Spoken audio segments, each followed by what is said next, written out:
So, ayan guys. Good morning everyone. Habang nagla-live tayo guys, sisimple muna tayo ng pang-reels natin guys. Ayan. I cook tinola, chicken tinola, pero tapos na siya. And then now is, nakasalang po ang aking fried chicken. So, ayan guys. Yan po ang aking nilutong tinola. And ito naman po ang aking fried chicken. Nakasalang po siya guys. Let's take a lunch. So, ayan guys, nakita niyo kung gaano kasarap na naman ang kakainin ni Miss Ann. Pero guys, no worries dahil galing kami vacation guys.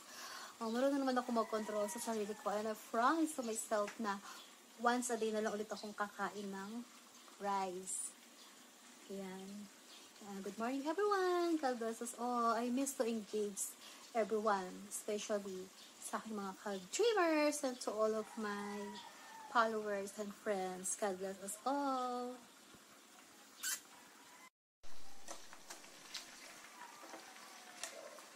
So, ayan guys. Look at my fried chicken.